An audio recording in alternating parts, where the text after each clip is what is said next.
Bonjour à tous et à toutes, j'espère que vous allez bien. Aujourd'hui, nous partons sur les traces d'une pierre, mais pas n'importe quelle pierre. Celle-ci offre la vie éternelle et transforme n'importe quelle matière en or ou en argent. Je parle bien sûr de la seule et unique pierre philosophale, qui a déchaîné toutes les passions de l'Antiquité à nos jours avec Harry Potter.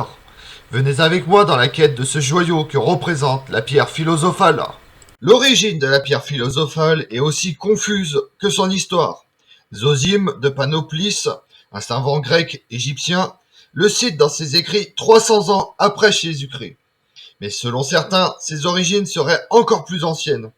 Par exemple, il est possible que son existence soit implicitement évoquée dans les premiers chapitres de la Bible.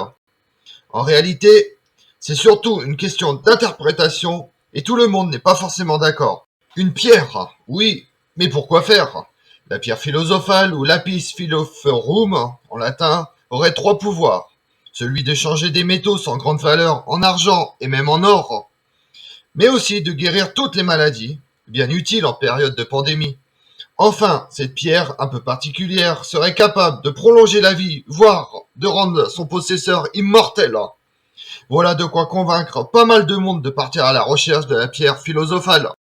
Si la pierre est encore aussi connue aujourd'hui, c'est grâce aux alchimistes, des cousins de nos chimistes qui, avant le XVIIIe siècle et le développement des nouvelles technologies scientifiques, mêlent manipulation en laboratoire et réflexion mystique.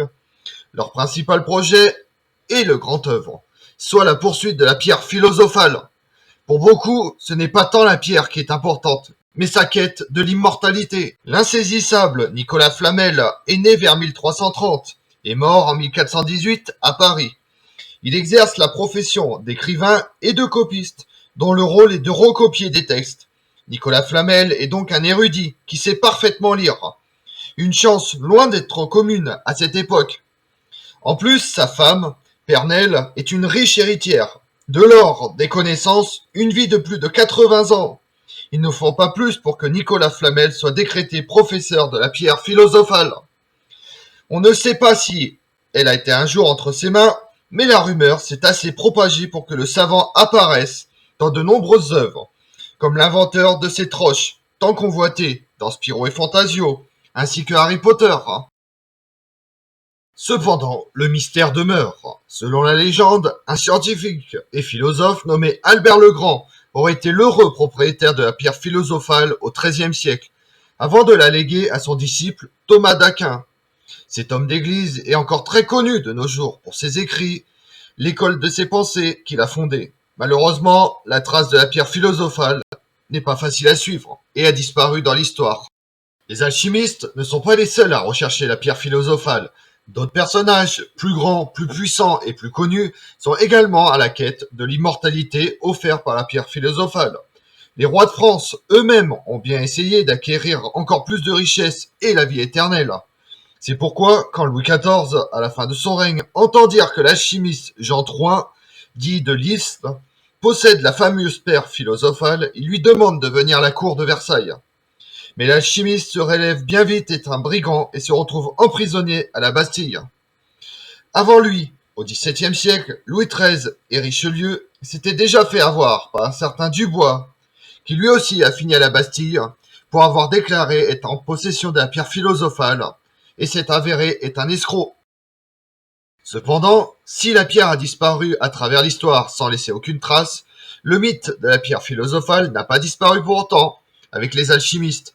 Nombre de personnages sont encore à sa poursuite, comme Gargamel dans Le voleur des Schtroumpfs, une bande dessinée de 1959, Lara Croft, l'archéologue aventurière des jeux vidéo et des films Tomb Raider, Picsou, le canard le plus riche du monde selon Disney, les héros des mangas Full Metal Alchemist, et même Lord Voldemort, le grand méchant de la saga d'Harry Potter.